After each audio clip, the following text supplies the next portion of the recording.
fellow Falcoholics, what is up? Welcome to the Falcoholic Lives Falcons vs. Packers Week 2 Postgame Show. I'm Kevin Knight at Falcoholic Kevin, joined by my co-host. He is Alan Strk at Alan Strk, here to bring you a spicy postgame show. Alan and I were sort of wallowing in like, oh god, this is going to be a really depressing postgame show about 30 minutes ago, but as you guys know, everything changed in the fourth quarter. Alan, before we get started, how you doing, man? Oh, it feels like we're on cloud nine right now because things really look bleak. Once D. Alford had that just mental error, I don't know if he just didn't know the coverage, but it looked tough out there. It was 24-12, and it was just offense wasn't really thriving. The defense, they just looked, I don't know if they looked gassed, but they just looked like they were out of options. Like things just couldn't look more bleak, but a stop here, a big play here, and wow, the Falcons offense, it was a roller coaster ride. It wasn't all the way functional, but you saw what their peak could look like. You saw the real dynamism and just the non-playmakers they had, and it all came together in the end in one of the more gutsy, thrilling wins we've seen over the last 5 years. Yeah, that was pretty wild. That was the full Falcons experience, and I think the full experience of this team, which is, like you said, it's basically Dave's tweet, his like legendary pinned tweet, sort of personified, which is, Falcons, watching the Falcons is like riding a roller coaster with a terrible safety record. And that's basically what we witnessed today. It was up, it was down. We got hosed by the officials twice. That led to like a 10-point swing essentially for the Packers. And they did not let that phase them at all. They came back strong in the fourth quarter once again. Now this is 2 straight weeks of domination in the fourth quarter. Alan, I can't believe that I just said that. Yeah, and I want to mention with Dave's tweet of this being a roller coaster ride with a poor safety record, correct? I feel like Desmond Ridder is the embodiment of that. Yeah, just man, it was all over the place for Desmond Ridder today, and like he deserves all the props in the world for like coming back from that and not letting that phase him. But man, it could have been a lot worse. But I know a lot of people will point to the two throws that absolutely should have been picked. And the first one, I honestly would give him a pass for because he was hit on the throw.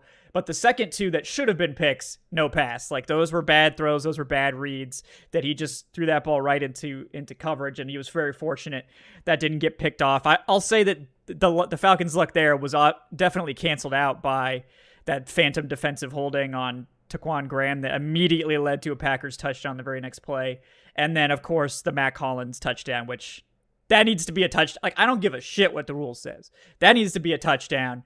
Like, just a rule of cool, okay? Like, that was so acrobatic, so impressive. You just have to let that stand. Like, you can't take that off the board. That's ridiculous. Yeah, and I totally get it from, the fan standpoint. And I will say this from the objective, officiating standpoint. I just don't think there was any conclusive evidence to overturn that. I don't know what you see from looking at that tape 4 or 5 times from the angle.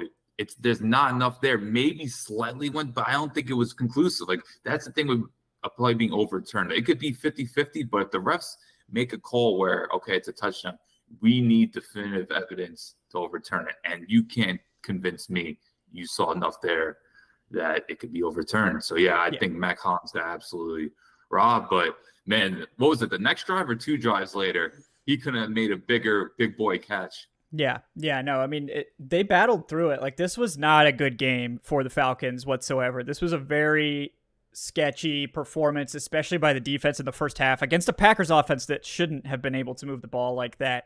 Down Christian Watson, who like is a good, I mean, he's not like an elite receiver yet, but he's definitely, I would say he's below where Drake London is at this point, but he's right on that next tier in terms of young up and coming receivers. And then, no Aaron Jones, who really is the engine of that offense. That was the bigger one. And then, of course, David Bakhtiari doesn't play. And then their best guard and Elgton Jenkins doesn't play. And it takes you until the fourth quarter to actually be able to, get any pressure and do really anything to stop or slow down this Packers offense. And 24 points isn't like a horrible outcome to allow if this was a full strength Panthers offense or Packers offense.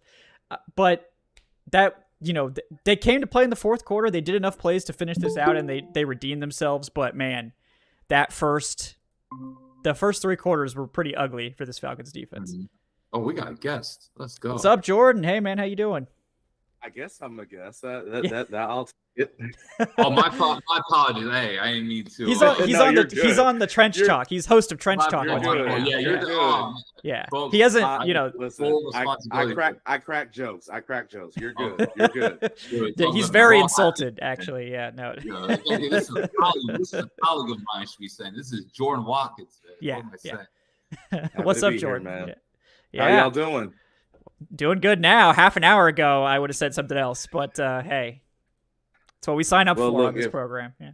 If anybody follows my Twitter or X or whatever you call it line, you would see that I was the same way. So it's Twitter here. Yeah. All right. Okay. Yeah. I just don't want to get randomly suspended, so I got to make sure I cover all my bases. I'm just here so I don't get fined. Yeah, exactly. There you go. Yeah, no, crazy game. We're gonna get Jordan's take as well. Do want to get to the super chat from George. We do have super chat enabled, guys. You can use that now as we're now officially YouTube partners. So if you have your stuff set up through YouTube, you can definitely do your questions through super chat now. You can also continue to do it the way you were doing it before. The Streamlabs still works. Nothing's changed there. So whatever you prefer, it's just more options for you guys. But appreciate George for his $4.99 super chat, $5. George, what's up? He says, anyone still on the bandwagon that Bijan was a bad pick at 8? Anyone? Bueller? Bijan's the main reason we're 2-0. He's a matchup nightmare. Yeah, I mean, there was no Bijan slander on this show. George knows that, but I think he's more talking to the chat on that one. Because Alan, I know you were pro Bijan, and Jordan, I believe you were pro Bijan as well. So I can't. But where were you on that? I mean, I'm not gonna throw you under the bus if you weren't, not yet, but no. I mean, here's the thing. And I feel like there's something I want people to understand about Bijan Robinson and the pick.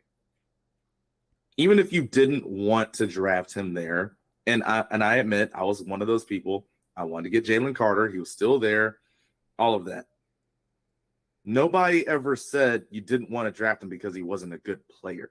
Now, I think sometimes there's this understanding or this belief of, oh, yeah, well, look at this guy. We drafted him, and he's good, and you didn't want to draft him. Okay, cool. I didn't. It's not because I didn't want to draft him because he wasn't going to be a good player. Right. I don't think anybody questioned if Bijan Robinson was going to be good. I always knew he was going to be good.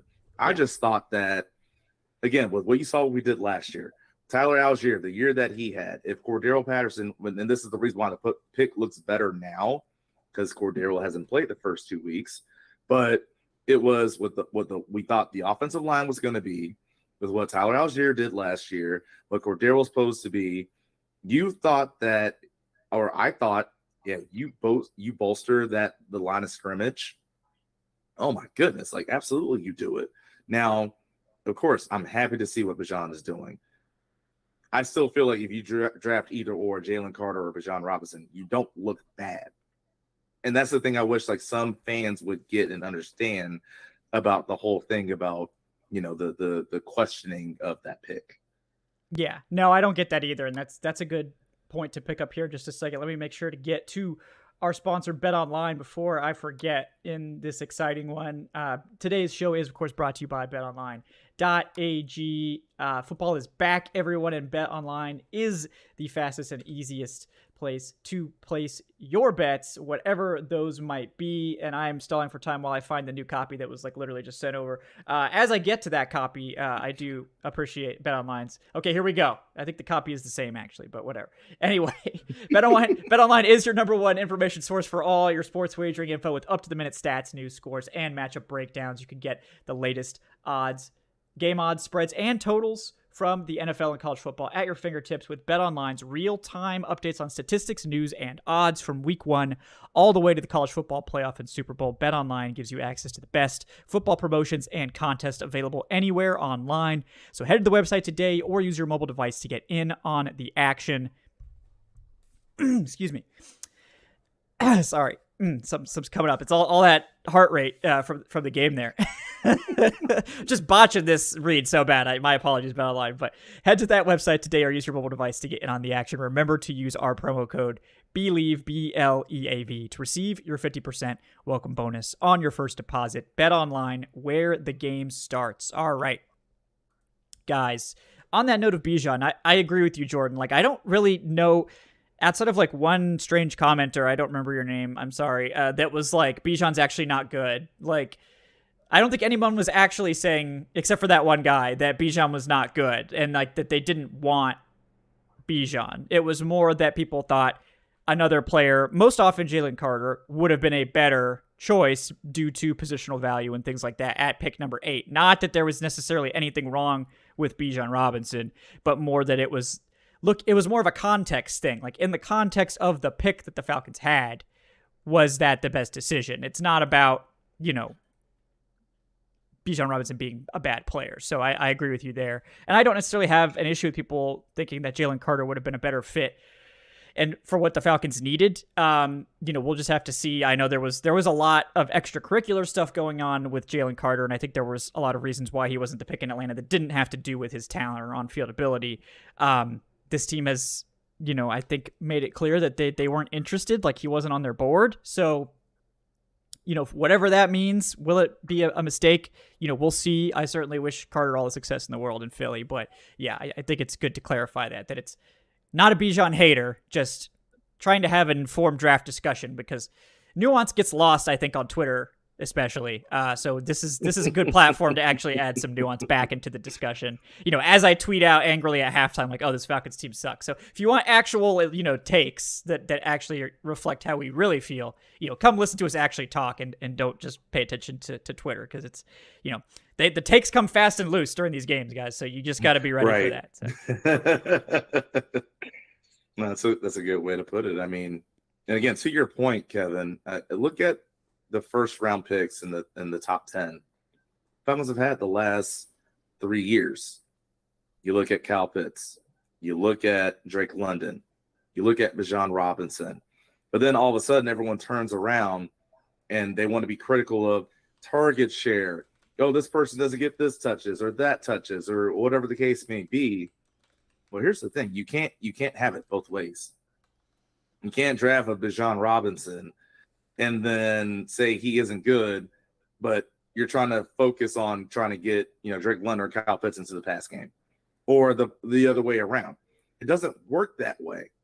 And I think that's another thing too. I think fans need to realize in terms of, look, you have 3 top tier first round talents on this team on offense, just on offense alone. So it's not going to look the way you want it to look. Now, but again, like I said, I know you said you don't remember who the commenter was. Maybe it's a good thing you don't, because I would really have a question of, how do you think Bijan Robinson isn't good? I have a big question about that. There wasn't a lot of logic, I think, going into that take, but it couldn't be. It couldn't be. But I really do feel like with how the Falcons have drafted, especially in the first round, there are gonna be a lot of questions about who's supposed to do what, who's supposed to touch the ball X amount of times all year. And this might be a thing for a few years, right? But again, it's one of those things that you're just gonna have to live with and deal with. Yeah, no, and that's just that's just how it is. And it's also, this tends to happen, especially on an offense like Atlanta's, where it's not going to be a high volume passing attack. Like they need all these weapons, because when they do pass the ball, they want to make sure that they're being effective. But when you get these 3 stars, not every star is going to go off every game, so there's going to be games where, like, this was a Drake London game and a Bijan game. This was a down game for Kyle Pitts, but we're going to have games where Kyle Pitts goes off and that sort of thing. So but that's going to frustrate the hell out of fantasy owners. And to them, I would say, like, the Falcons offense is not for you if you don't want to deal with that. Yeah. But yeah, Alan, please go ahead. Yeah, look, when it comes to fantasy, it's just people got to deal with it. That's all I can say about that. But no, this offense, it's just there's so many playmakers now, which is fun, because like the Falcons offense has been very limited over the last 2 years. And even though it has limitations due to Ridder's, let's just say he was erratic, like the ball placement was all over the place, but they have the play caller and have the weapons. And look, I know Arthur Smith is not the most popular coach. I know just sometimes his decision making could leave us a bit mystified, but I thought overall Arthur Smith called a really good game. And some of those the keepers, the options with Ridder, that 4th down call, just brilliant. Like, wow, what a ballsy call, because it was odd. Like, one that was on the field, because I think he caught the 3rd down, and it was just like I don't know if it was 2 or 3 tight ends, but then it was just Mac Hollins was the lone receiver. But then it was just so well timed because Rashawn Gary, as great as he is not very disciplined. This guy just wants to go downhill and just beat someone up. Like, he is very physical. He is nasty. So to target him like that, it just shows that this offense can get you in 8 to 10 different ways. And when you have a play caller who I believe is one of the better, if not the best play callers in the league, you know, for all the limitations they have at quarterback, and there is heavy. Like, Ridder, he did not have a good game. That's one thing I will emphasize. I know people are saying he had his, like, some people were telling me, oh, Ridder's having a great game, he's keeping him in. I'm like, no, he did not. Like, Bijan Robinson had a great game. Drake Lyon had a really good game. Ridder had too many mistakes for me to say he had a good game, but there was a lot of encouraging aspects. Like, I thought Ridder looked very poised. Like, how he handled pressure, he wasn't a robot. Last week, I thought he was a bit of a robot. This week, he just had more confidence in his not just his legs, but just his vision. Like, he sensed the pressure, and when he had to be decisive, he was decisive. So, not a great game for Ridder, but when you want to see a quarterback at least just show more confidence at how bad week 1 was, I think that's one of the biggest takeaways from this, that like Ridder, he'll have his setbacks, but more times than not, he's going to make the plays you want to see from someone that at this point he's only had 6 starts. So yeah, it's really good defense. Yeah, no, that's kind of what I feel too. Is like Ridder looks like a guy who's only played a couple NFL games, like boneheaded mistakes. But the thing with Ridder that I always, you know, like everyone knows, like I scout quarterbacks off vibes. Like, I'm not a professional quarterback scout. Like I don't like really understand the intricacies of the position, but I do watch quarterbacks, and I do sort of like to look at their body of work, and I'll look at the stats and, you know, what PFF has to say and try to build some kind of, you know, approach to it. And like Ridder was a guy that I do like, and I have opinions on quarterbacks even, but like I'm, you know, this is not necessarily based on like a hardcore film study of these guys. So like with Ridder, the thing that stood out to me always was that he's just a gamer, and like that's something you can't really quantify, but he's a guy that he didn't lose a home game and still has not lost a home game ever in his college or NFL career. Now with 4 home wins in the NFL, I don't think that stat is a fluke any longer. So, you know, over 2 seasons, he's now undefeated at home. You know, only 4 games technically, but like he also never lost in college over like 25 games. Like he's a guy that really feeds off the energy of the stadium, and he just is that player. Like he's a guy that when the chips are down, when it's crunch time, he just reaches another level. We've seen a lot of really great players that do that. Now, for Ridder to actually become a great player, he has to be better in the rest of the game too. He can't just depend on heroics, because that's going to result in a 500 record basically. But it'll be exciting, but it won't necessarily be good. So, you know, congrats to Ridder, 30-0 now in his college and NFL career at home, which is just a crazy stat no matter how you slice it. But look, gutsy play. You know, he did not play well for large stretches of this game. He should have had 3 interceptions. That first one, I'll give him a pass. For the other 2, absolutely not. But, you know, he made the plays that he had to make to win the game at the end. And he's been able to hit guys deep that Mariota absolutely could not do. So, like, already I think we have a better quarterback situation than we had at any point with Mariota in 2021 or 2022, excuse me. And that's like a step forward. Now we need Ridder to actually calm down and grasp the finer aspects of playing quarterback in the NFL, which is you can't toss those ducks right to defenders. Like, you have to be able to see what's happening and read that, and not be so robotic to just throw the ball right to the defender like that. Like, that's not using your eyes. That's having a predetermined play call and just chucking it out there. And that's unavoidable with, like, there's timing routes and stuff like that in this offense where Ridder has to throw the ball before he sees if the receiver's open. But you got to at least survey the field before you let that thing fly. Like, it just has to happen. So, but yeah, I think mentioned about Quay Walker, who dropped the 3rd interception. He literally picked off Justin Fields in like same exact. Yes, it was Palms coverage, the same look, same look. It's wild. Like, you want to talk about luck on the Falcons side? Oof.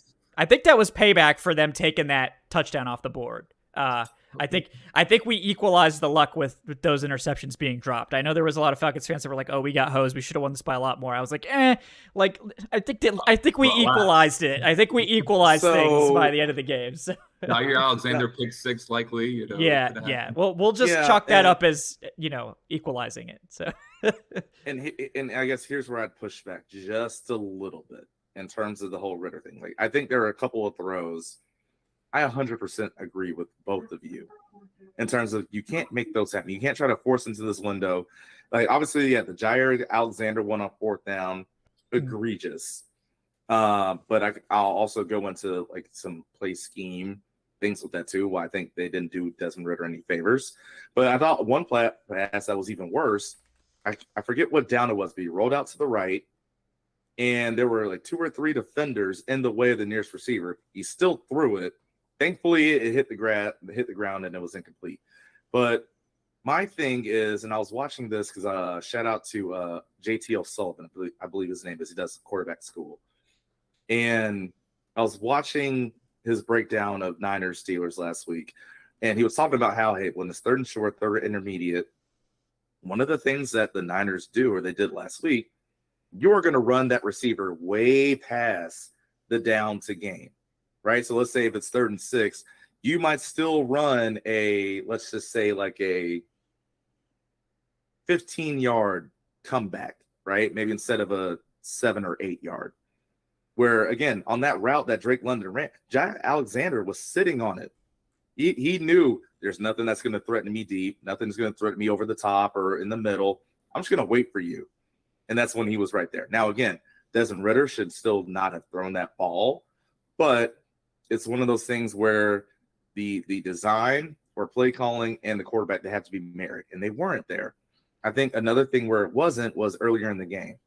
I really wanted to see some easier throws early on.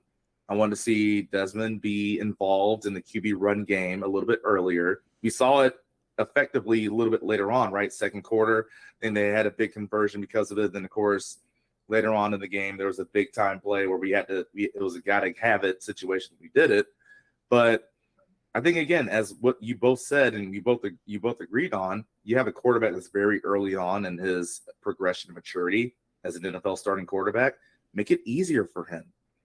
And I still think through 2 games, at least through this year, we haven't done the best job yet at doing that.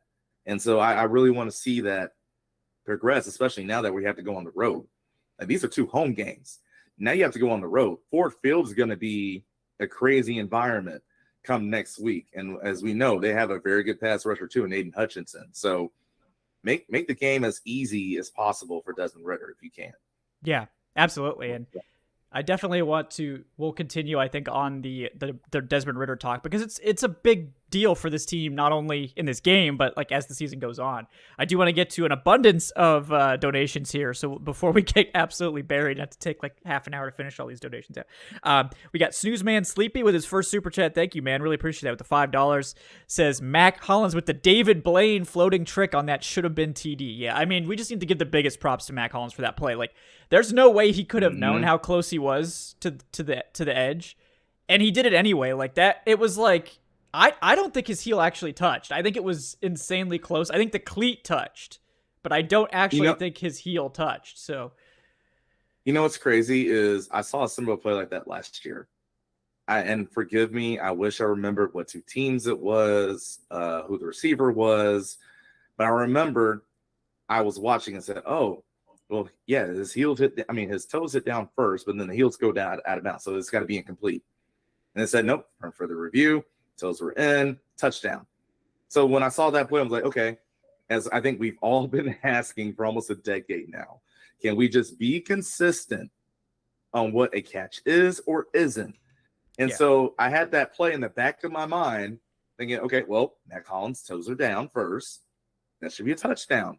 And then you say it's incomplete. So we're sitting here in another instance. I mean, this whole saga is almost longer than the whole Marvel movie catalog of what entering exactly phase 3. Like what is or isn't the catch? We still don't know. No. And it's egregious to take that off the board. Like, you called it a touchdown, it's a touchdown. Like, there's nothing there that should change your mind on that. And I believe someone that was specific on the rule was like, oh yeah, if he was turned the other way, it's a touchdown, no question. But because he was turned that way, it's actually not a touchdown by the rule. So I just think, like, you got to take these like insanely granular rules out. Like, does it look like a touchdown? then it's a touchdown. Like, you don't, like, when you get too far into the weeds, then the refs start wondering, like, oh, if it checks these 16 boxes, it's a catch. Instead of just looking at the play and being like, do I think this is a catch or not? Like, we've gone way too far to using replay to, like, do this. When it should be, like, the average fan should be able to look at this play and tell you what it is. And if the average fan can't, then you just have to make a judgment call.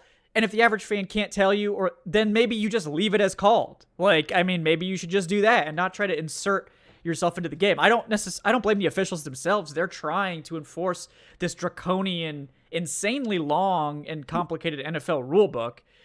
They're trying to do the best they can. I honestly don't think any ref in the National Football League is intentionally doing anything to mess with any team. It's not a conspiracy. But they are sort of bound by this really intricate system of rules that I think they have to spend so much time thinking about these specific things in these rules that they can't just look at the play and be like, yeah, I think that's a catch. And then it's a catch or not. Like, we've just gone way too far off the rails into this nonsense. But yeah, we'll definitely come back to Matt Collins. I do want to continue getting through there's another Matt Collins question, so I'll give you a chance on that one, Alan, as well. George mentions the phantom defensive holding in the third quarter. That could have cost them the game.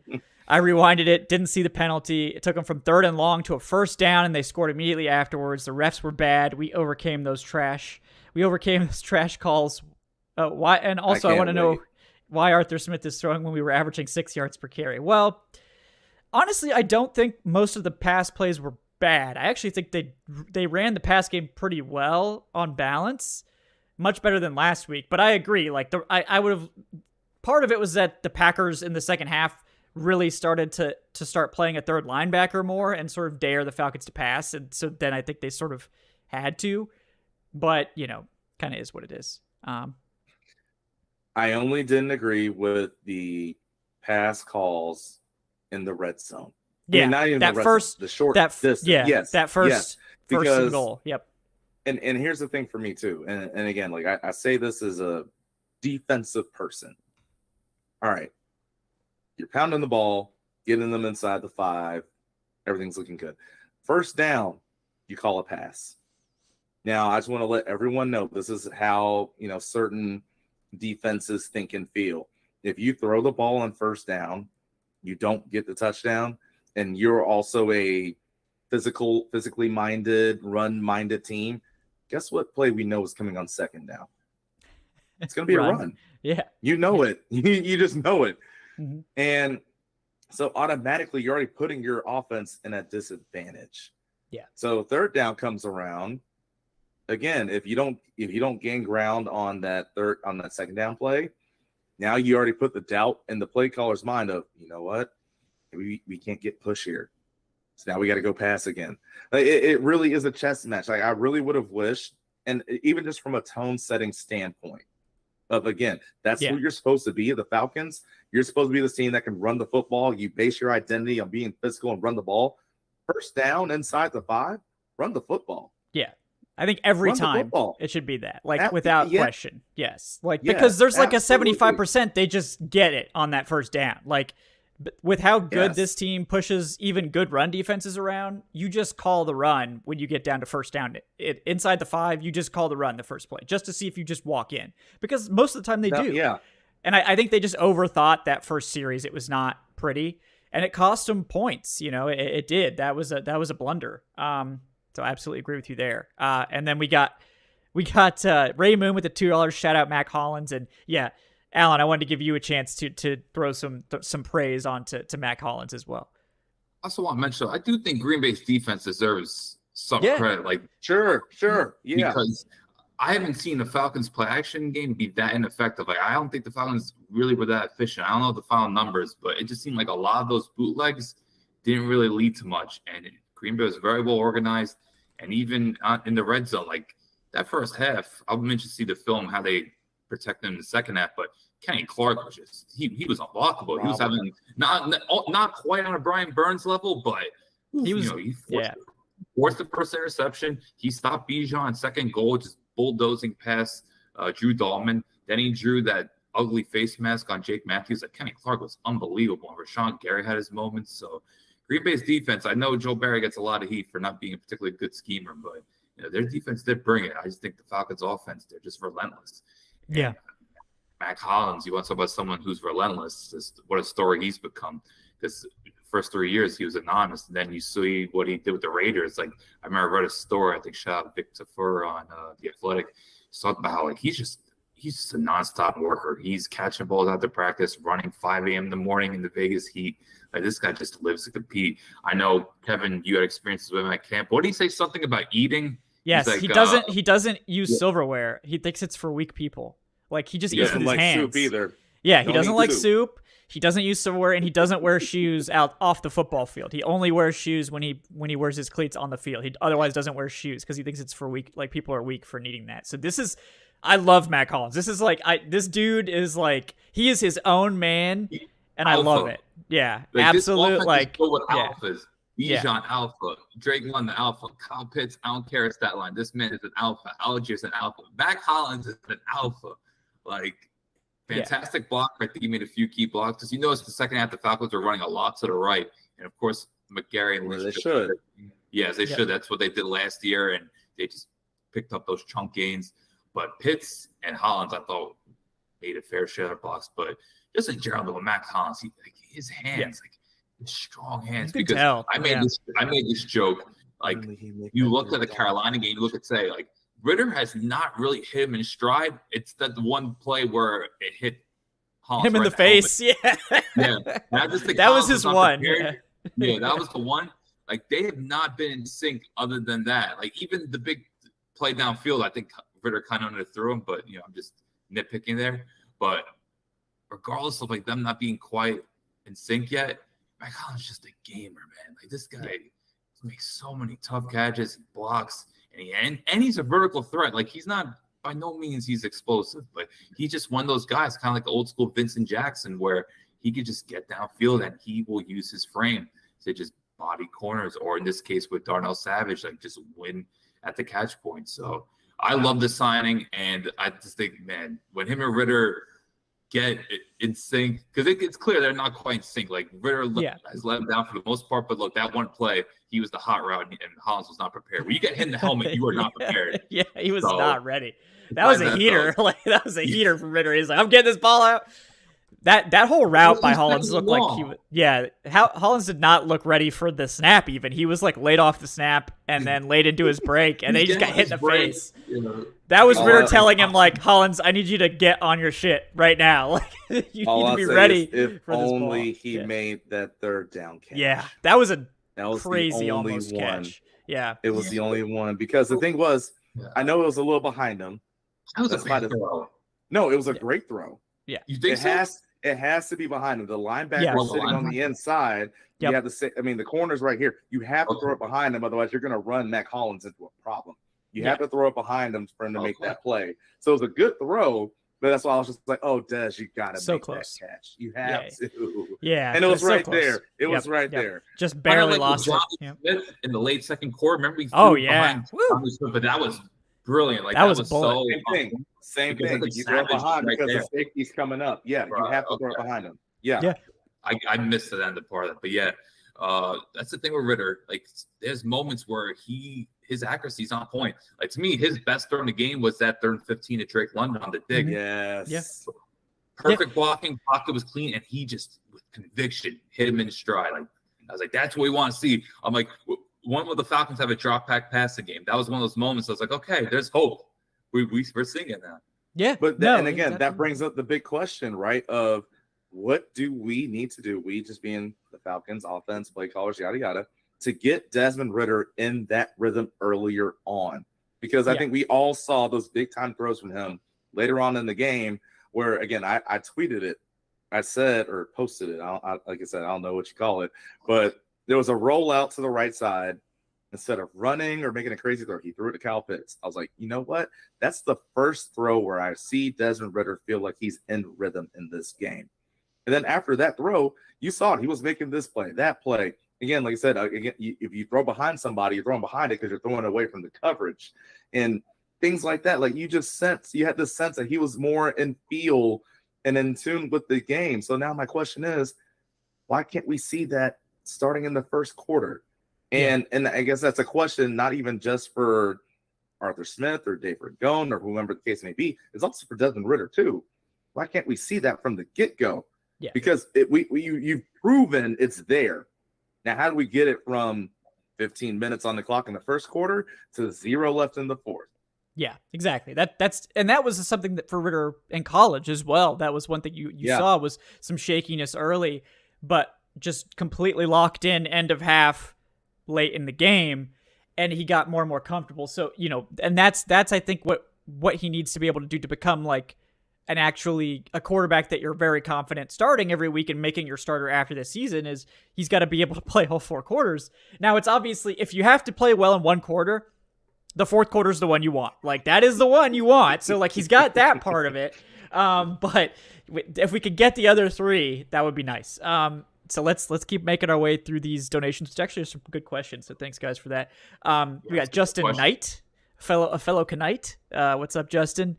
With the $5. Thank you, man. He says, this is just a thank you. Thank you guys for keeping us updated every single play during the game, and also for not blocking me for replying to almost every single tweet. That's fine. I appreciate that. It drives up those engagement numbers. Twitter loves that, so thank you.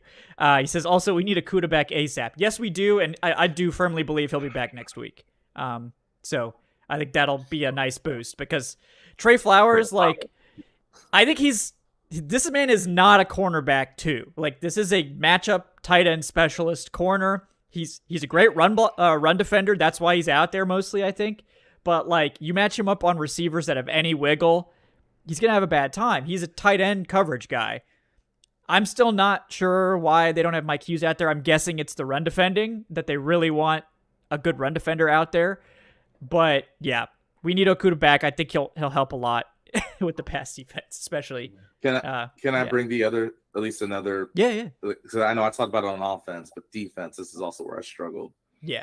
So Kevin, I know you and we talked about this. So the Carolina game, we saw who was out on the outside for them, right? In terms of receiver wise, you knew they could not space or stretch the field, which it means as in terms of secondary, you can play up a little bit more. You don't have to worry about some of those deep threats. And if they do get you on a deep threat, well, guess what? It's probably going to be a double move, which we saw Green Bay do on the first play of the game, trying to do a flea flicker, right? So my question was, throughout the whole game, why were we playing so off? Even looking at the Bears Packers film, where Jordan Love was really good, and I'm not trying to take anything away from Jordan Love, but when he was really good, that first option was there for him. Yeah. The pocket was clean. First option was there. And it just felt like for most of the game, we did not take away that first option. A lot of those easy out routes were there, things like that. So I'm still just confused as to what the scheme or the decision making was there. Because again, there was no Christian Watson. That's their main guy who's going to stretch the field offensively. There's no Aaron Jones you have to worry about underneath as much as well. So yes, don't get me wrong. Trey Flowers did not have the best game on the outside, and I agree with you. He's not an outside corner, but at the same time, felt like the scheme or the decision making in terms of what our corners were going to do on the outside also didn't do him any favors. Exactly. Yeah, he's a guy that needs to get his hands on you. He's a big corner. He's a physical corner, and I think for his run defense too, he's a guy that if it is a run play, his best plays are going to come when he can get his hands on that receiver that's trying to block, shut them down, shed him, and then get the tackle. They're doing him a disservice playing him off. I absolutely agree with you. And I honestly, one of the things I have liked about Ryan Nielsen's defense so far is that they've played a lot less off coverage than Dean Pease did. Where Dean Pease, it's a staple of his defense. I understand that's what they're going to do. I always thought Terrell needed to play up on the receiver because Terrell's so damn good. He's great in recovery. He needs to be on his man so he has a chance to make a play. And then when in DP's defense, and when he did it, what did he almost do? Yeah, got the pick. Almost got the pick. Pick six. Yes. Yeah. And we got so many topics. We got so much to talk about today. We're gonna keep rolling through these donations. We got George Costanza with the $2. Thanks, George. As always, he says, I think people are missing the big picture here. To Falcon used to be a term of blowing it in the fourth quarter. All of a sudden, now we're winning. Now we're winning in the fourth quarter. Arthur Smith has changed the culture. I'm like Neo from the Matrix. I'm beginning to believe. Yes, George, I think we all are. That's a nice change for this team. Moonstar with the $5 says, there you go. There you go. Do you believe now? Do you believe? Yeah. Moonstar says, was Adnan at the game? I saw Desmond Ridder mad at someone sitting behind him on the bench. Was Adnan there yelling Desmond Ridder? It might have been. I haven't seen Adnan this afternoon, so he might be. Tell us. Adnan's got, the Adnan brand is taking a hit after this one, I think, unfortunately. But we also got Corey with the $3. Thank you, Corey. He says, Arthur Smith trusted Ridder more today. That throw out of the end zone was beautiful. The lack of quarterback pressure by our defensive line was disturbing today. Yeah, I think that's definitely one that we should touch on, because once again, the pass rush doesn't show up until the fourth quarter. And it did show up in the fourth quarter, so that's better than never, but this is a Packers offensive line that, for the first quarter, they did have, I think even with Bakhtiari out, 4/5 of that offensive line are great pass blockers. But, no Bakhtiari and then no Elgton Jenkins. You have to start taking advantage of that left side. And they didn't really do that. So, obviously, we haven't had a chance. This is going to be a big topic for us probably on Monday, when we record, over the next couple of days, Jordan. But, that's a concern for me. So I agree with you, Corey, that that we have to find ways to generate quarterback pressure.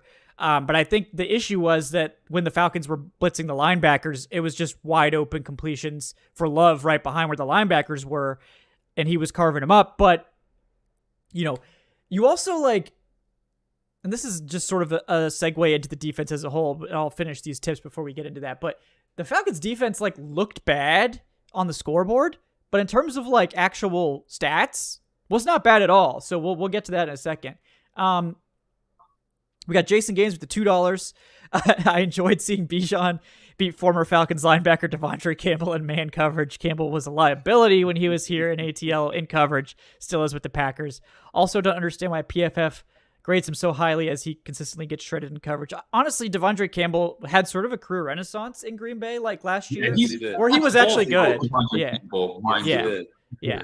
So I think Campbell actually was really good last year. And I thought he played well on the whole this game, but asking him to cover Bijan that's going to be a problem for 98% of linebackers in the NFL. Probably. So, I want to see Fred Warner try to cover Bijan. Yeah. That's a matchup right there. No other linebacker is going to stand a chance. Yeah, that is. Actually, no, yeah. I want to see it too, because that means we're in the playoffs. Yeah, there we go. Yeah, exactly. Yeah, that's the mentality, Jordan. Bring it on, All-Pro Fred. Yeah. Come on, bring it on.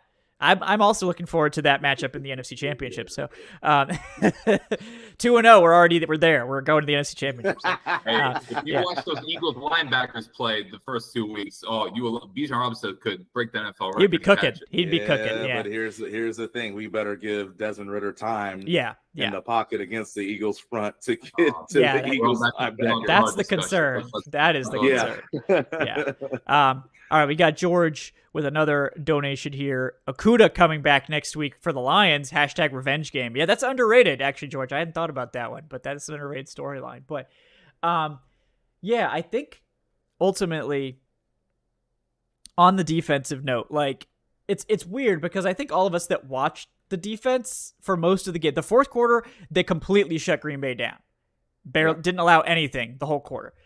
And if you're going to pick a time, again, if you're going to pick a quarter to be elite, it's the fourth quarter. So good, but you watch this game, Jordan Love throws for 3 touchdowns, but only 140 net passing yards, which is not a lot at all. The Falcons only allow 84 yards on the ground, not a lot at all. 224 total yards for Green Bay. They just cashed in on all 3 of their red zone opportunities where the Falcons didn't. The Falcons easily could have scored 30 plus in this one, because you look at the Falcons numbers, 446 total yards for the Falcons. And if you had told me that before I saw that number, I would have said you're crazy. There's no way they had almost 500 total yards, because it looked like they were struggling all game.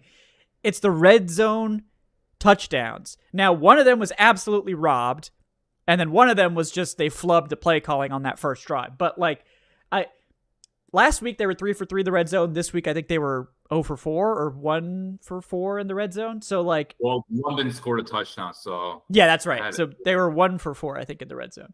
2 for 5 in total, at least according to ESPN, and that is including the last one. Yeah. Right. Touchdown. That's right. Yeah. So 2 for 5. So it's not as bad as you'd think, but that is the difference. Like if I don't blame them for the Matt Collins one. That they got robbed on that one. But like you got to be able to get at least 50% in the red zone, or you're going to have problems like this. And then obviously Koo missing the extra point, that's not great either, but it ended up not costing them, thankfully, because they were able to, so it's tough. This was definitely a much better offensive performance, though. Even though the score is almost the same in this one, the yardage way better, the passing game way better, the rushing game even way better.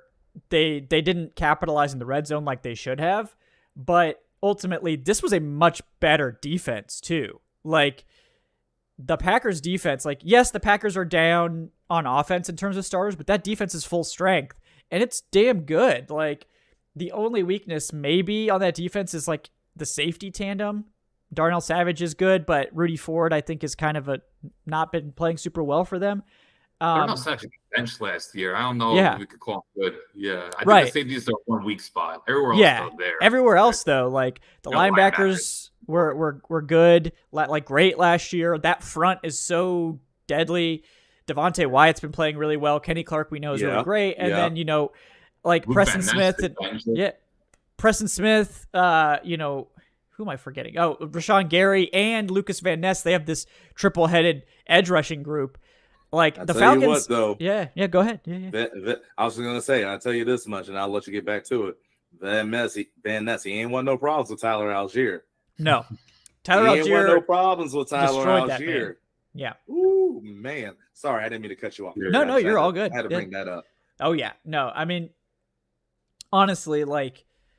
The Falcons, this performance, even though it was ugly as hell for 3 quarters, much more impressive than the Panthers' performance offensively. Defensively, like, it could have been done better. Like, you need to play better against a team down all those weapons if you want to be serious, but they did make the plays at the end to shut this down and not even give Green Bay a chance at a comeback. So I will give them props for that fourth quarter because they absolutely snuffed out Green Bay. Like this wasn't like we're holding on to our butts hoping that they don't get in the end zone. This was like, no, they legitimately 3-and-outed them right off the bat to end the game. So like it was ugly for 3 quarters, but defense, you get your flowers. You came and finished the game. I'll give you props for that, but it's got to be better. And hopefully Okudah coming back helps with that a lot. One thing I wanted to bring up really quick too, because I know we can be very critical. Sorry, I'm looking down at my notes right now. We can be very critical about the offensive line again, at least in the first half about pass pro, and I think deservedly so. One thing I do want to give them credit for, if we're going to give them credit, the run blocking, they wore that defensive line down. And I'm not even saying that in terms of the running yards. Again, 211 yards on the ground for the Falcons, 4.7 per carry. But when you run the ball 45 times, that wears down a defense. And I'm not saying that just in terms of, again, what you get on the ground. You think all of a sudden, if you have tired legs, you've been beaten, battered, you're getting double team chipped up the backers the whole game, you think you're ready to pass rush? Absolutely not. So the fact that the Falcons were so consistent, I will give Arthur Smith this credit. I know I'm very critical of him at times. I will give him this credit. The fact that they stuck with the running game so long, that's what helped Desmond, too, at the end of the game in terms of Packers weren't ready to pass rush. They had no legs to do so. They were tired. Yeah. Like that's a lot to deal with. And so you saw how this really good running game the Falcons have, it helps the passing game down the road. Exactly. And so, like I said, I just want to give the O-line that shout out there too. Yeah, absolutely. I mean, that I think that Desmond Ridder, just who he is, helps them in the fourth quarter because that's just where he's going to be locked in and playing his best football. But it's also the way this team is constructed and all the things you mentioned, Jordan, which is that the way this team is designed is that we're going to bludgeon you and we're going to bash you. And like maybe you thought you were a good run defense and maybe you were a good run defense in the first half. But are you a good run defense in the fourth quarter? Because we're going to make you play all 4 quarters and we're not afraid to run the ball like 40 times. And they did run the ball more than 40 times. Like, and that's 45. without even having Cordarrelle Patterson in here. Once he gets in here, 3 sets of fresh legs, 3 guys that are just, hell to tackle. Bijan because he just jukes you out of your shoes. Algier because he's a bowling ball. And we've seen Cordarrelle Patterson. He hits every bit as hard as Algier does when he's running that football. Yes. So, and I think this was purely a precautionary holdout for Patterson in this week. I would be shocked if he's not playing next week. I'm kind of surprised he didn't even play this week, but it seemed like they wanted to give him one more week to make sure he got right. Ended up being a good decision, obviously, with them winning. So the way this team is constructed, the idea is to wear down that opponent over the course of the game and then be playing your best ball in the fourth quarter and just outlast them. We've seen this now 2 weeks in a row that it's worked. Can it keep working? That's the big question. That's the question of the hour, right? Can they keep winning games like this, winning these ugly ass games? Maybe. Maybe they can. I don't know. But we got... Oh, yeah, go ahead. Yeah. Oh, no, I was going to say, like, no, you bring up a good point. And I think, we always say, and there's always this saying, I'd rather take an ugly win over an ugly loss. Yes, still true. But there comes a point in the season, I'd rather stop seeing these wins be so ugly. Yeah. Okay, we got to start tying some things together, right? But no, I would look at it this way, and this is kind of an over hyper comparison. But if you're a Falcons fan, it means you live in Atlanta, whether you're a Georgia fan, Georgia Tech fan, you might remember this team, though. I think it was 2007 Georgia Tech. So this is when Paul Johnson was there, right? The run triple option. They actually went to Athens. That Georgia Tech team won, I think, 45-42. But what that Georgia Tech team did so well, with Jonathan Dwyer running up the middle. I think they might have had Roddy Jones. They also had Demaryius Thomas, rest in peace, on the outside. But it was because you had to defend the triple option for so long, it gassed you. It tired you out. So you might be stopping it in the first half. Then all of a sudden, those chunk yardage, right? Whether it was Dwyer or it was Josh Nesbitt, those chunk yardage start showing up. Then after a while, you're so nervous about the run. Guess who gets you deep? Bebe Thomas. And to an extent, like I said, this is not a triple option team. I'm not doing a direct translation, but I think the overall theme with this team, they're going to bludgeon you. After a while, you got to get so entranced with stopping the run. Something's going to happen. Again, you saw I believe it was illegal contact with Scotty Miller. They try to get Scotty Miller on a wheel route. Yeah. He's the guy that has the wheels on this team. Mm-hmm. So, you're so nervous and conscious about that. Next thing you know, there's going to be that chunk play. We saw it with Mac Hollins this week. We saw it with Kyle Pitts last week. And it seems like there's a couple of other opportunities that have been there that you just haven't capitalized on it yet. But it's going to happen. It's going to happen. Yeah, I think so. I think we're very early in the process of seeing what this offense could be. And obviously the question is, can it get there? Like, can it get to where we hope it can be? Because I think the weapons are there for this to become better than the Titans peak with Arthur Smith. Because I think the Falcons now have that star running back that they're like, oh, well, Arthur Smith was only good because he had Derrick Henry, which was ridiculous because it was ridiculous anyway. But Arthur Smith also had to evolve from those days. There's a lot that he has to do. I think ultimately, we still need him to continue to make the passing game easier, not just for Ridder, but for everyone, because sometimes it seems like it's pulling teeth to get these guys into their routes and give Ridder an outlet. I think that they did some things better in this game in that regard. I think Ridder had more hot reads. I think Ridder was much quicker to pull the trigger. There was less late developing stuff, knowing that they were going up against a good pass rush for Ridder. And one thing I really wanted to give Ridder props on was something that we talked about in the offseason, was that Ridder is a damn good athlete. He could be a really effective runner, but he's a pocket passer. He does not, he's not someone who likes to run the ball, but he's going to need to run the ball on occasion. They did do some design runs for Ridder, a couple, and I think that's a fair, I wouldn't do any more than that per game, but you can use it sparingly. But in this game, what I really liked was there were 4 or 5 occasions when Ridder got back, checked his reads, and then took off, immediately. He saw that it wasn't there, and he took off. And he's fast as hell. He ran a 4.5 flat. He's one of the fastest quarterbacks in the NFL, not named Lamar Jackson.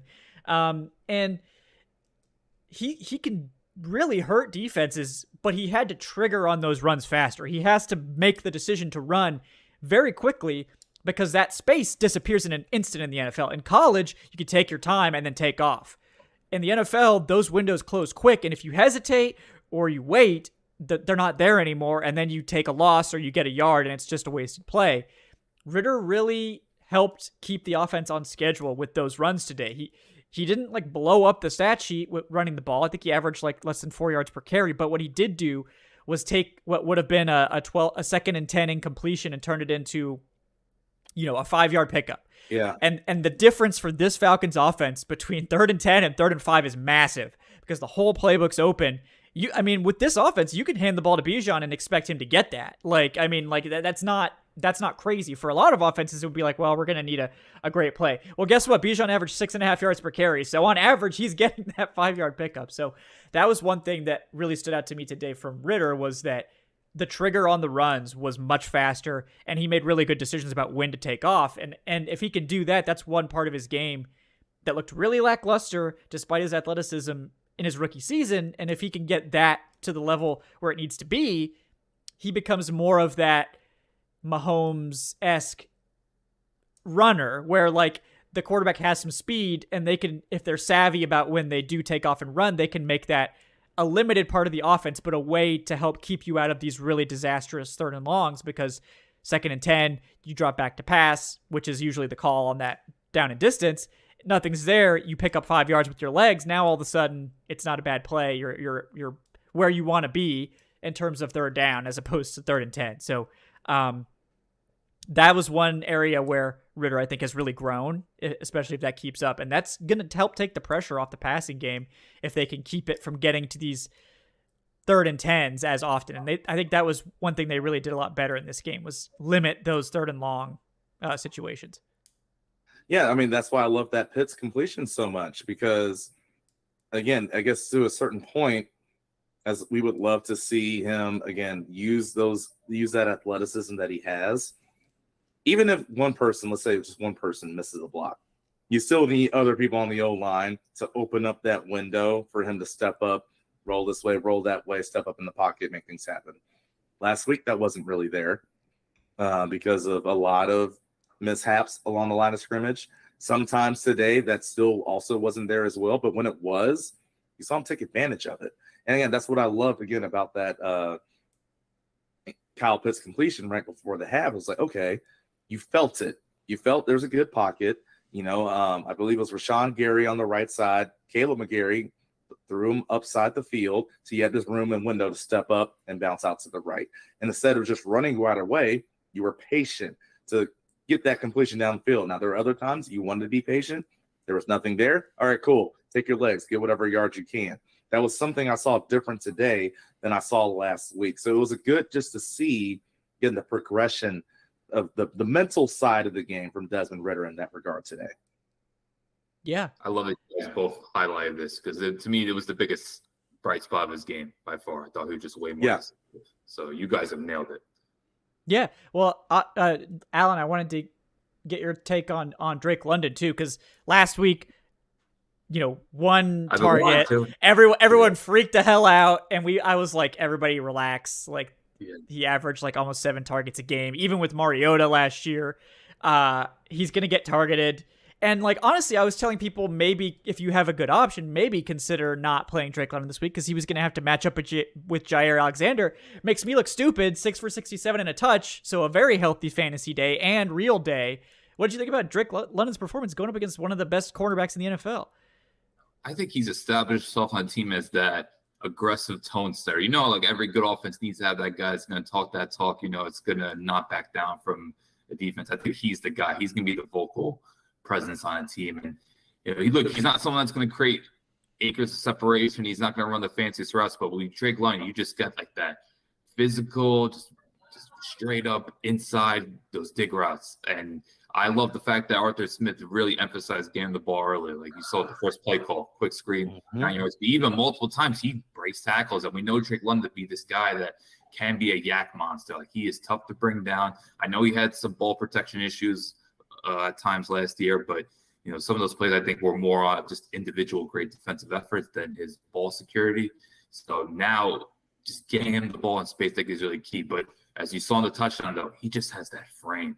So I hate when teams run, whether it's sprint left, sprint right. I just don't like those sprint plays because you're condensing half the field. But when you have big body receivers, this is the time where you do it. So I love that Ridder had the patience to let the play develop, and then London just using his frame. And he didn't have to get too handsy. He just knows how to use his body, box out Alexander, and made the play. So it was just a very hard-nosed performance where you saw a couple times quick screens, but then you saw what he could do in the red zone. But then those big digs, those a little bit more vertical routes where he made things happen. So it was like a really encouraging performance because there's high expectations on Drake London. He was phenomenal those last 4 games. Like, it's clear him and Ridder have a strong rapport. If you hear some of the interviews, like, they are very close friends.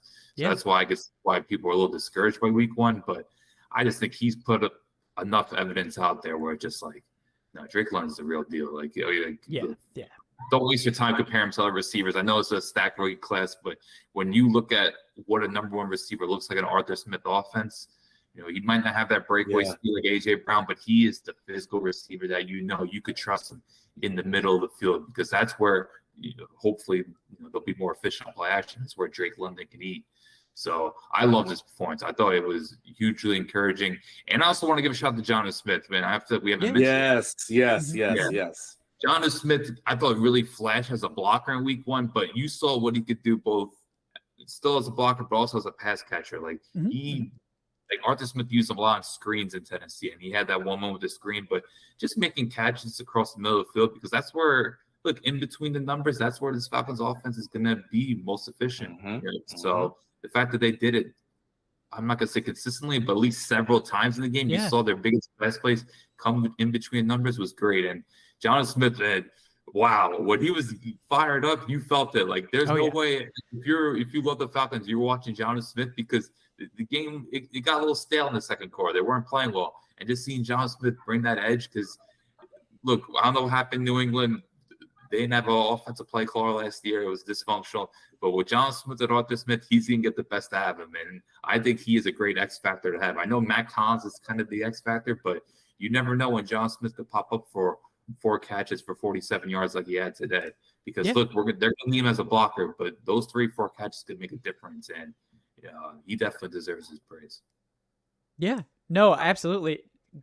Jonnu Smith, when it happened, I was like, this is going to be a really under the radar trade that no one's really going to pick up on. But because Jonnu Smith didn't really do much with the Patriots, like, that ended up not working out, because Jonnu Smith is not a traditional. Kind of also put him in a bad realm. It did. Yes. It did. So and also, it is what it is. Yeah, well, the Patriots were stupid for signing him to that contract with no idea how to utilize him. Also, that's their fault. Like, Jonnu Smith is not a traditional style tight end. He's a short king tight end, like Arthur Smith loves. Arthur Smith loves his short kings at tight end. Like, and by short, I mean like 6'3", but you also mean to tell me Matt Patricia might not be able to use Jonnu Smith the same way that Arthur Smith can? Oh my gosh, color be shocked. Yeah. I would never assume that. I would never. Yeah. So Arthur Smith knows exactly what to do with Jonnu Smith. And the reason Parker Hesse is not on this roster is because Jonnu Smith is like Parker Hesse with a power-up mushroom. Like, Jonnu Smith is just like a better version of Parker Hesse that is actually a really good receiver. And Parker Hesse, he deserves to be on an NFL roster. I'm kind of surprised no one else has put him on one. But it's, again, non-traditional style tight end, a little bit on the short side, a little bit on the light side, but a really good move blocker, really good, like, versatile thing. But Arthur Smith just knows how to use these guys and is going to do it. Jonnu Smith, like, not known for his blocking. I think he's blocked really well through 2 weeks, and he's always been a good receiver, especially when they made magic in Tennessee, where Jonnu Smith had 8 touchdowns for Arthur Smith in 2020. Never, like, piled up overall yards, but I think he had almost 500 yards and 8 touchdowns, and I'm just waiting for Jonnu Smith to be unleashed in the red zone, because I think he's going to be one of those guys that's sort of a sneaky red zone weapon. They used to use him on reverses, on screens, all kinds of stuff, and in Atlanta, it's like, he's not going to be the center of attention ever. Like, you've got London, Pitts, Bijan, and Algier that are going to be higher on the, like, list of guys that teams need to pay attention to. Jonnu Smith's just going to get free sometimes. So I'm excited to see how they continue to utilize him and work him into the offense. But I think, I was surprised he wasn't more of an outlet last week when they really needed a short yardage guy to get the ball to, but I was happy to see him more involved this week because I think this is more like what the Falcons passing game is going to look like going forward. Not necessarily high volume, although Ridder did eclipse 30 attempts today. So, for all the people that were worried that the Falcons were going to throw the ball like less than 20 times a game. I got it. Like the third play in the second. Yes. I don't know, he had like 19 pass attempts, but like he had 18 by halftime. Yeah, he matched it by halftime. So like, I just need to like take a second like to call out. Like, I play fantasy. You guys both play fantasy. We love fantasy, but like, there's this sect of fantasy people that are like pissed off at the Falcons for how they utilize their players. And like, this is no secret. Like, they've done this for years. If you don't like it, why are you drafting them? But like, people saying like, oh, Arthur Smith should be fired and Drake London and Kyle Pitts should demand trades after week 1. Like, what do you, like, maybe you're just farming engagement, in which case, great job. But like, yeah, Kevin, like, I hate this conversation. You're about to. I'm over fancy people, man. It goes back to the Julio Jones doesn't score touchdowns thing. Yeah. It's just like you either recognize talent or you don't. You're about to make me go on a rant right now. Yeah, the floor will be. You bring it up. I'm so over fancy. It's the end of the show, so like I'm feeling spicy now. 2 beers in, in the second half. So, like, I'm not gonna drop F-bombs because YouTube doesn't like that. But like, you guys are stupid. Like, what are you doing? First of all, week 1, like not talking about just random people on Twitter, because like if you care what random people on Twitter say, please don't waste your time. It's just, and no offense to every one of you guys that are on Twitter and reply to my stuff. Like, I appreciate you, but like, don't, and this is to you too, like, don't waste your time caring what the average Twitter person has to say about anything, because there's just so many goddamn people on Twitter that there's just a lot of bad takes always. So that's the first thing. The second thing is like, I'm talking about professional fantasy people, and I'm not going to name names, but like, if you watch this show and you follow me, a lot of you do, you know who I'm talking to. Like, people that were in my face when I was like, actually, like, the Falcons are going to throw the ball more than this. You're overreacting. You need to calm down. And they were like, no, like, this is not true. The Falcons are just this team. And like, I should have known better. And it's like, now a week in, we have 32 passing attempts and Drake London's, scoring like 20 plus points. Like, you guys all know better than to overreact to week 1. And then you go and just do it again. And then you get all this shit talk about Arthur Smith and that he doesn't know what he's doing. And like, sure, Arthur Smith is not perfect. His passing concepts are kind of tired and maybe not the most creative. He is a great run game and offensive line coach who routinely gets the most out of those two sides of the ball. No one's arguing that, but like, just this overreaction to like, well, Kyle Pitts isn't getting targeted enough. Drake London's not getting targeted enough. Arthur Smith doesn't know how to coach. Like, those things aren't the same. Like, it's not my fault you bought into an offense where it was going to be variable week to week with how these guys get their touches. And like, also, that happens in a lot of offenses, not just Atlanta's, but like, for some reason, Atlanta's offense is the one that gets all the attention because of just this perception of just Arthur Smith not being like hating fantasy people. And the reason he hates fantasy people is because of how you act. So like, if you don't want him to like, sabotage your fantasy teams, maybe don't be such an asshole to him and maybe stop overreacting to week 1, as you should know better because you're professionals. So, okay, go ahead, Jordan. I'll try to make this as quick as possible. So 2 things. And the first point is, because I share the thought with both of you. Fantasy football people trying to analyze what goes on in football based off what goes on in fantasy. You don't use fantasy football to analyze football. You can use football to analyze fantasy, though. It's a one-sided thing. Like, here's an example I would give you. Okay, when the Seahawks had the Legion of Boom, everybody knows what coverage Dan Quinn and company wanted to run. They run cover 3. Okay, cool. Well, here's my thing. Obviously, like, if I have some weapons that go against that defense, I'm probably not going to use them. But if I did, I'm going to use a tight end that's really good at running seam routes, because that's one of the beaters in cover 3. Okay? So that's just one of the things about it. But also, to your point, Kevin, I'm so happy you said it. There's only a couple of teams in this league where you have to rely on this one person every single week to produce. Okay, like Dalvin Cook's gone from Minnesota, so it's got to be Justin Jefferson for them. It's Saquon Barkley over in New York. It's, guys like that. Yeah, you have to focus on that one guy, so they have to get their touches. Maybe after the day, you can go see your fantasy team and see it's not doing well. It's like, hey, this guy didn't get their touches and they lost. Yeah, teams like that, it works. But for some of these other teams, right? We saw it last week, for example, with Kansas City. Travis Kelce wasn't there. You're not going to have one person getting a bulk of the touches on that team without that one guy. Now that Kelsey's back, maybe even more so next week because his knee will feel better, that bone bruise.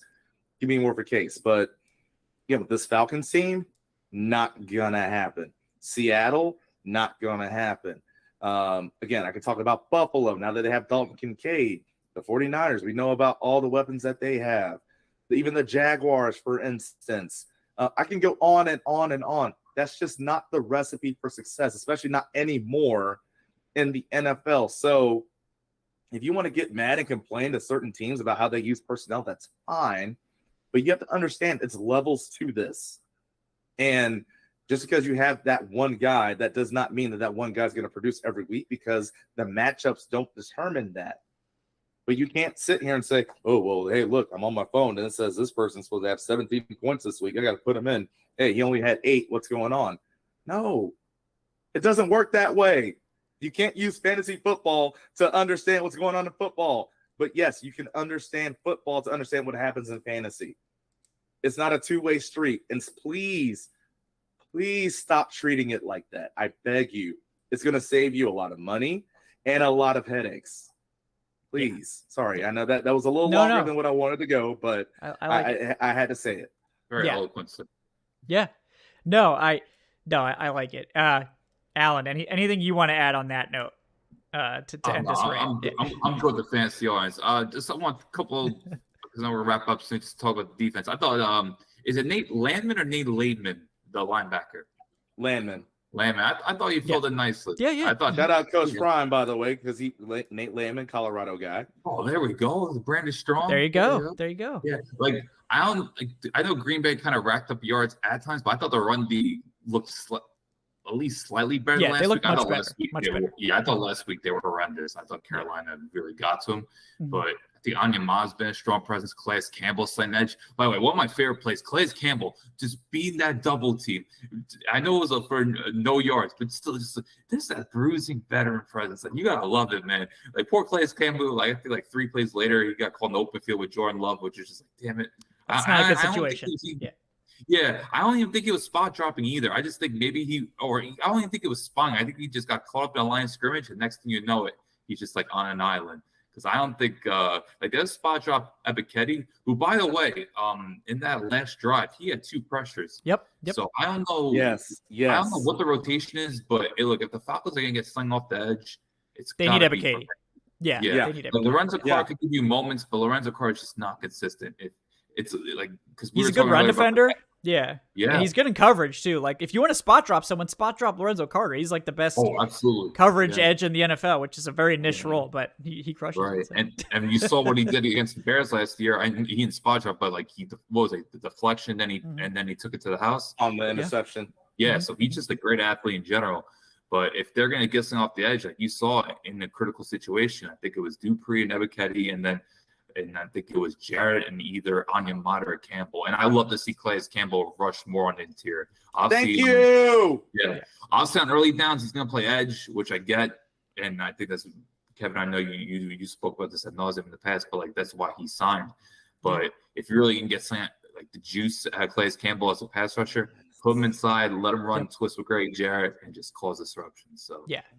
And like Calais Campbell's a great run defending edge rusher. Like that's what his bread and butter is going to be for this defense because they just needed that presence to really solidify the edge rush. But like they shouldn't be afraid to play him inside, like especially on 3rd down and late in games. And to their credit, they have started to do it more in the 4th quarter. But I think they do need to, they need to do that more. Yeah. Like I really Carolina, they wait till the second half too. Yeah. And like I love Calais Campbell. He's never going to be like a negative on plays, but he just doesn't get a ton of push as a pass rusher on the outside at this stage. Still a great run defender, but I think you're going to benefit more from getting Ebiketie in there on third downs on the outside. Yeah, I mean that's the thing. He'll give you push. Yeah. But if you're an outside guy in a pass rush situation, push isn't what we need. No. That you need to push from the inside guys. Mm-hmm. And I still fully believe, and we've seen Calais Campbell, whether it's this year, throughout the entirety of his career, he knows how to take up double teams and make multiple guys block him. I'm just living for the day. It's, let's say, 3rd and 6, 3rd and 7, somewhere around there. And you put Calais in a one tech on that guard. Tell him to shoot that gap, aim right for the center's face. If the center turns at you, you cross his face, you go make the play. Otherwise, Grady's in a 3 tech. You wrap Grady around. If that guard doesn't come off, Grady gets a sack. If not, Calais is big enough and strong enough, he's going to make the play. I just want to see it. I just want to see it once. Oh my goodness, I want to see it once. I'm so happy both of you have said that and talked about it, because I'm itching for it. Yeah, they're still feeling out this defense. It's 2 games into a completely new scheme for them. It's a work in progress, and like this is what we said before the season too on several shows, was that I would not be surprised if the defense struggles early because it is a new scheme with new personnel all coming together. It's going to take a while to gel. And then by the end of the season, if they're playing better football, and like, honestly, it's been okay overall. Like if you look at the overall stats, the defense has been decent. You know, this game, when they weren't playing well in this game, it looked ugly as hell. But other than that, overall, they actually played well statistically speaking. And of course, they did shut down the Packers completely in the fourth quarter, which was crucial to giving the Falcons the chance to make that 12-point comeback.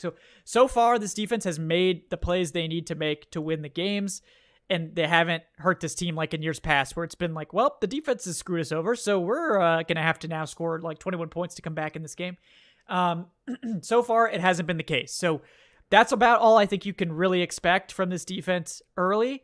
I think, 2, 3, 4 weeks from now, we need to be expecting more from this defense than we're getting right now, especially against an injury weakened team like the Packers. But yeah, the other thing about the Packers too, like, yes, they're down those star players. That's a huge deal. They're also really well coached. So like, this was never going to be a situation where they were just going to roll over and die. But you still need to play better. Like you can get away. You got away with it this week. But next week is when you really are probably going to have to play an offense at full strength for the first time. That's actually good. So, like the Packers offense can be, yes. So I will say David McGovern did get card off, so I don't know about full strength. Okay, well, I did see that. Oh, well then, yeah, and I know Taylor Decker didn't play, so we'll have to see what his status is. Right. But they're playing between Detroit and Jacksonville. They're playing 2 offenses coming up that are very efficient, that run very complex schemes. They know how to create plays through scheme, just openings, and they have playmakers. Detroit doesn't have the vertical threats, obviously, but they have the offensive line that will, you talk about Atlanta's offensive line pounding teams in submission. Detroit could do that very well. Is Jameson back for them? No, he spent 6 not until week 7. That's right. Yeah. That's right. Yeah, you're right. So Falcons catch a break there too with the suspensions. Hey, but again, so here's you my take thing. it. Yeah. The floor, the field stretcher is not there. Do not be afraid to be physical on the outside. That's all I'm going to say before it's really time to dive into to the Lions matchup. Hey, if he's healthy, Jeff Okudah's ready to go. He's ready that Jeff Okudah revenge game is going to go off. And even if he isn't, he's going to tell you everything you need to know about this about that offense. Yeah. He went up against them during camp for a while. He knows what they want to do. Certain telltales, yada yada yada. You have somebody. You have the mouse. The mouse is already in the house. So rely on it. Yeah. Well, again, and this was a stat that I found. I did see someone tweet about the first 2 games of 2017. I apologize, I couldn't find the tweet again after I saw it. But in 2017, the Falcons won their opening week 1 game. Then in week 2, they played the Packers at home and won. Mm-hmm. Then in week 3, they played the Detroit Lions on the road and won. So, hey, history so far, we're 2 of 2 repeating the 2017 history. Obviously hoping for a better eventual outcome. Keanu Neal's not on this team to knee punt the ball right back to the Eagles. So hopefully we're gonna not talk about that. Remember that week 3 game against the Lions? It was like I think someone didn't maintain possession. I don't think it was gold. Maybe it was Golden Tate. Was it the Golden Tate? His knee was down right by the 1, so it didn't count for a touchdown. To extend it out. Yeah. Let's not do that. So I agree. But we got one last donation from George Costanza, the $5. Oh wait, we got 2 more. We got Ray Moon with the $2 asking, does Arthur Smith not trust Tyler Algier to catch the ball? I don't think it has anything to do with Tyler Algier's hands. I think it's more that now that Bijan Robinson's here, there's no need to throw the ball to Tyler Algier. Like, I mean, you can still toss it to him as a check down, but there's not going to be any more. Yeah. I will. Yeah. I will say this though, because like I agree with you, Kevin, but I will say this: don't get too what's the word? Like you don't want it to be again a situation. I know I talked with you, Kevin, about this a lot last year. That Baltimore game down by the goal line. You don't want to get too tendency happy. Yeah. Now, I have heard a lot about this offseason where Tyler Algier had learned a lot from Bijan as a pass catcher. So there will be times where I would like to see some play designs where he is there as a receiver. Just because, again, I don't want defenses to think, all right, well, Tyler Algier's in. Right. Let's stack the box. They're going to run the ball. Oh, Bijan's in now. Don't know exactly what they're going to do. Make it easier on yourself. Maybe even once in a while, just to throw that kind of that draw 4, if you will, if you're talking about Uno. You want to throw that out there of like, put Tyler out there. Maybe even if it's an empty situation. I don't think anyone's expecting empty with Tyler Algier in the game, and he stays outside in the slot. Like, just do something to throw people off a little bit, just to make them guess, right? Mm-hmm. So that's the only thing I would say with that. Don't get too tendency happy with that. No, absolutely, you're right about that. And last year, we saw Algier actually do some good work as a pass catcher. Obviously doesn't have the juice, but his tackle breaking ability is still very effective after he catches the ball. Assuming he needs a little bit more runway than Bijan does. Like, he needs to be able to get the ball and then start moving. He's not going to be as effective at just making the first guy miss. But if he can get the ball with the head of steam, he's very dangerous, and he's more than capable of catching checkdowns and wheel routes and stuff like that. He's just not going to be the plus player that the Falcons would have elsewhere. He's more of like an emergency hot read sort of option. And he's honestly a really good pass blocker. So a lot of times they just have him into pass block in those situations. So as you could see this week, Bijan was not pass blocking a lot after his sort of rough week 1. Bijan was a great pass blocker in college. I'm sure he'll get it under control. It's fine. But like, I did notice that it was mostly Tyler Algier pass blocking this week. So just give Bijan a little bit of a runway and keep working on that technique. But that's definitely, there's nothing wrong with Tyler Algier's like pass catching ability. He's just not overly dynamic as a pass catcher. So given the other guys the Falcons have, he's not going to be heavily targeted in the passing game like he was last year, where he just kind of had to because they didn't have anybody else. So, and the last donation from George Costanza with the $5 says, okay, guys, I'm just saying, since Felipe Franks went on IR, the Falcons are now 2-0. Maybe that was the big brain Arthur Smith play all along. No, honestly though. Don't bury Felipe Franks. He's hurt enough as it is. Yeah. But no. He says, also, I also hate fantasy people. No one gives a shit about your fantasy team. Please, STFU. So even Tupac, not even him. You don't care. Yeah. But yeah, guys, before we sign off, do want to bring you a recap of how this week's prize picks went. We had a bit of an interesting week because I don't know why it's showing the wrong graphic, but so I had Younghoe Koo over 6.5 fantasy points in terms of the kicking, and he cleared that easily. I think he had like 12, so that was the big dub. And then I had Bijan Robinson over an more than an insulting 17.5 receiving yards, which was insultingly low. He had almost 50, so we nailed that. My third person in the prize pick was Anthony Richardson. Let me pull that up because for some reason it's showing you. He did get hurt early. Yes, and he did get hurt, so there is a little bit of a thing there, but it's a good way for me to show you guys what they do when that does happen. If I can actually find this. Really should have done this before the show, but I was too hyped. So, All right. Yes. So I had Anthony Richardson more than 248.5 combined passing and rushing yards, which he was definitely going to hit. He had already had, I think, like 60 rushing yards and score 2 touchdowns. So definitely was going to get there. But what happens in Prize Picks when a player is injured is they just count that as a DNP, and they basically consider that a reboot or a push. So depending on what happens, they will either refund your entry, which in this case they did, or they will just sort of take it down a notch to a lower level play that you would have, like, basically if you'd played 2, they'd give you the credit for the 2.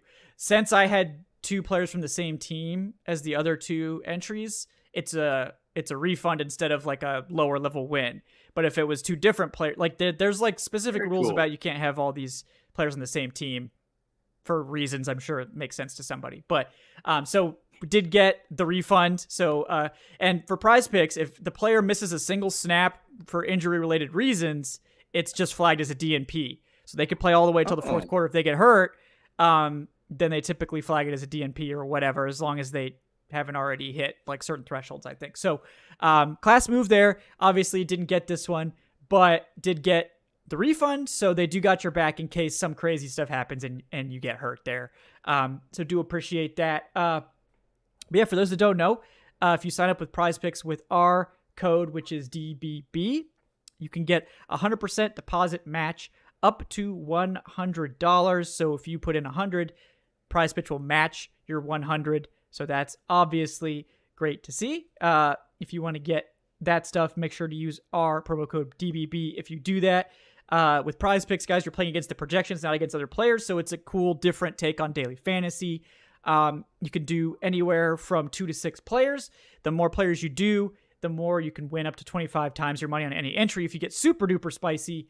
And it's not just NFL. So if you do other sports, you can do other sports throughout the week as well. Or you can just do NFL, which is all I know about, so I don't really do forays into anything else. But they also have like promotions if you play on different days of the week. I think Tuesday, they have a special promotion called Taco Tuesday. And then on Friday, they typically have a Flex Friday special where they get like a certain player at a lower projection.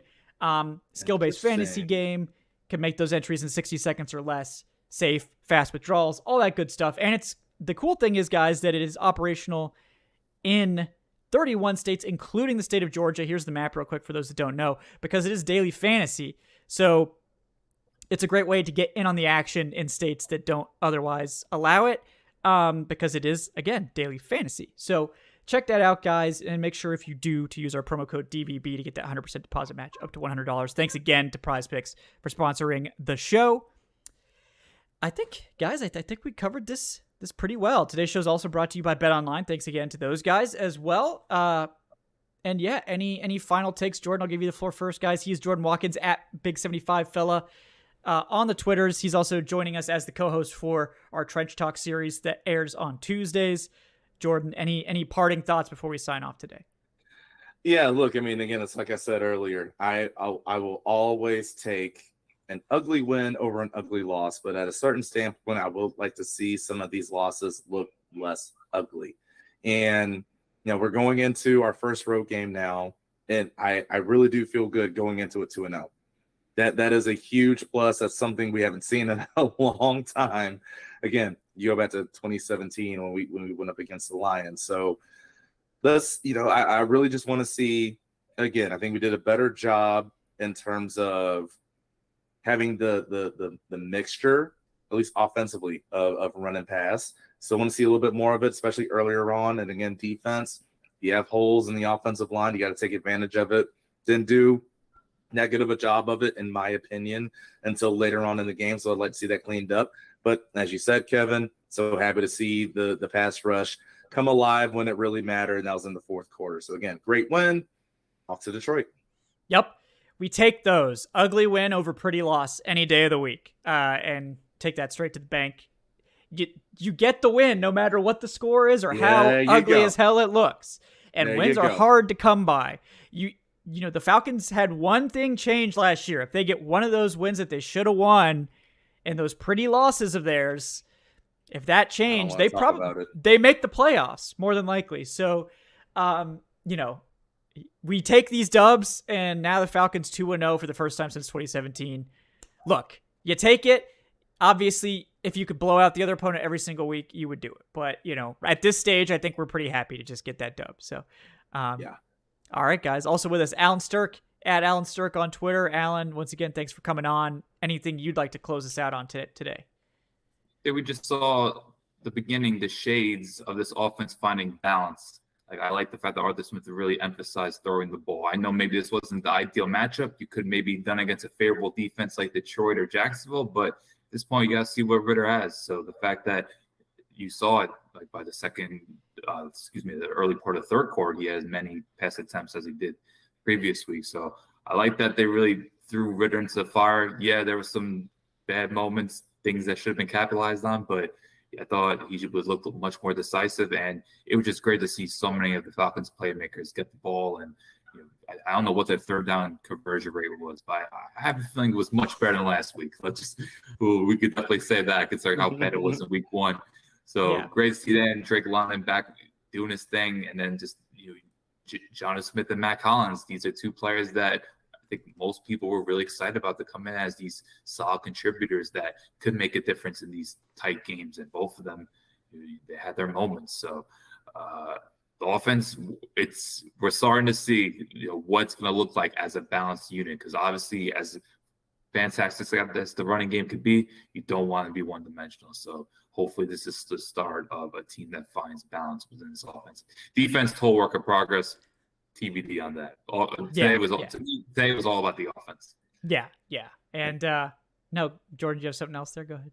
I was going to say, just for the numbers, I know Alan brought it up. So I think there were 6 of 15 this week, which I believe is 40%, and then 2 of 10 last week, which is 20. But the thing that sticks out to me more so even than just the percentages itself were the numbers. Again, 15 third down attempts this week, 10 last week, which meant that you were having more extended drives, right? So obviously you converted more on third down, you converted more at a higher rate. You also had longer drives, which led to more third down opportunities. So to your point, much improved offensively from a week ago. Yeah. And you like to see that. And I'm encouraged by the way the Falcons offensive line, particularly the pass protection, stepped up against a superior front and a superior overall defense. The Packers defense is not bad, but and they definitely have some guys, but the depth on their defensive line is not there. Like, they do have the stars, and that starting Panthers defensive line is pretty nasty, but once those guys have to rotate out, we saw how the Falcons just wore them out throughout the course of the game. Falcons managed to do that to the Packers, who have much better depth and are much better top to bottom from front to back on defense. So that is an encouraging sign, particularly in the pass pro, where Ridder definitely was under some pressure early, but they did protect him much better. And I know people were panicking about Kaleb McGary, and he held up well against an onslaught of really good edge rushers in this game overall. Like, it's not perfect, but you take that from Kaleb McGary when you don't give up like a million sacks. And when he's crushing guys in the run game, you feel a little bit better about Kaleb McGary. So he's definitely doing that. And Lindstrom and McGary bounced back in a big way and just crushed the run game. Falcons finish with 211 rushing yards in this one. So more of that, please. And maybe this was a very exciting game. Thank you very much, Falcons. I think next week, maybe a little bit, we can take the intensity down just a little bit and win comfortably. That would be fantastic. But we all know that's not going to happen. So, guys, thank you so much for tuning in. Thank you to everyone for hanging out with us, all 260 of you that are still here over an hour and a half into this thing. Please subscribe if you haven't done so already. Those really help us out. Leave a comment, leave that 5-star review on your podcast platform of choice, guys, and we will talk to you. We'll see you next time on Tuesday. Jordan and I will be doing our next trench talk over the next couple of days, and that'll be up Tuesday morning. So look for that as we dive deep into this one. Just glad we got another dub, 2-0. Falcons 2 games above 500. Hey, I'm into it, and a big deal for them to get this second win here. Going into this was one of the most difficult stretches of their schedule here with the Packers, Lions, Jaguars all back to back. So they've already made it 2-2 through that stretch at worst. So if we can steal another win out of these next 2 games, they'll be in really, really good shape going into a much easier section of the schedule. So, guys, for myself, for Alan Strk at Alan Strk and Jordan Watkins at Big75 Fella on Twitter, we will see you guys next time. Have a great day. Thanks for joining us on the Falcoholic Live. See you next time, folks.